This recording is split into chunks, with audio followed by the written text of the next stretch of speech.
Hello guys, কেমন আছো সবাই? আশা করি সবাই খুব ভালো আছো। আর আজকে আমি আমার গায়ে হলুদের ভিডিও নিয়ে তোমাদের সাথে শেয়ার করব বলে চলে এসেছি। আর আমার গায়ে হলুদের লুকটা কেমন লাগছে তোমরা সবাই জানিও। আর আমার যে ক্যামেরাম্যান ছিল তার ইনস্ট্রাকশনেই কিন্তু আমি এই পোজগুলো দিয়েছি। সবাই রেডি সেডি হয়ে গেছে ছেলের বাড়ি তত্ত্ব নিয়ে যাওয়ার জন্য। আর ওই তত্ত্ব নিয়ে যাওয়ার পরে ছেলেকে হলুদ মাখিয়ে সেই হলুদটাই নিয়ে আসবে, তারপরেই আমার গোসল করানো হবে। আর এটা কিন্তু একটা নিয়ম বলা যেতে পারে। তারপর সবার সাথে আমি একটু ফটোশুট করে নিচ্ছিলাম আর ক্যামেরাম্যান ইনস্ট্রাকশনে কিছু কিছু পোজ দিচ্ছিলাম। আর হ্যাঁ, একটা কথা তো তোমাদেরকে বলাই হয়নি, যে জুয়েলারিটা আমি পরে আছি ফুলের, সেটা কিন্তু আমি নিজেই বানিয়েছি। কারণ যাদের কাছে আমি অর্ডারটা দিচ্ছিলাম তাদের অনেক দূরে হয়ে যাচ্ছিল আর কাছাকাছি প্রচুর দাম বলছিল, যেটা আমার মনে হয়েছে দামটা খুব বেশি।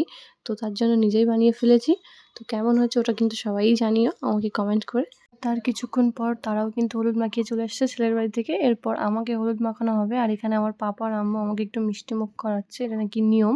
আর এখানে যে হাতে আমার হলুদের প্লেটটা দেখতে পাচ্ছ, ওটা আমার নিজে হাতেই বানানো। কারণ আমি বড় বাজারে জিজ্ঞাসা করেছিলাম, তো প্রচুর দাম বলছিল, যেটা ওর দাম হতেই পারে না সেরকমই দাম বলছিল, 700, 800, 600। তো পাল্টা দাম করে নিচ্ছে, ওদের ইচ্ছা মতো দাম বলছে। তো ওরা যেখানে যেমন পারছে তো সেখানে তেমনই দাম বলছে। তো আমি ভাবলাম এটা আমি নিজে হাতেই বানিয়ে নেব। তো নিজে হাতেই বানিয়ে ফেলেছি। আর মেহেন্দির আরেকটাও আমি বানিয়ে ফেলেছি, পরে আমি তোমাদের সাথে শেয়ার করে দেবো আমি ওটা কিভাবে বানিয়েছি, ফুল ভিডিও আমি দিয়ে দেবো।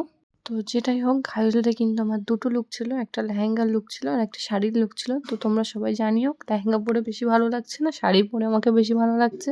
এখানে কিছু ভিডিও শ্যুট নিচ্ছিল এবং কিছু ফটোশ্যুট নিচ্ছিল ক্যামেরাম্যান। তো আজকের ভিডিওটা এখানেই শেষ করছি, দেখা হবে নেক্সট ব্লগে। আর তোমরা যারা আমার আইব্রো ভাত মেহেন্দির ভিডিও দেখোনি তারা ঝটপট গিয়ে দেখে আসো। আর এই ভিডিওটা তোমরা বেশি বেশি করে শেয়ার করো, যেন আমি বিয়ের ভিডিওটা তোমাদের সামনে খুব তাড়াতাড়ি আনতে পারি। তো আজকের মতো এখানেই, টাটা।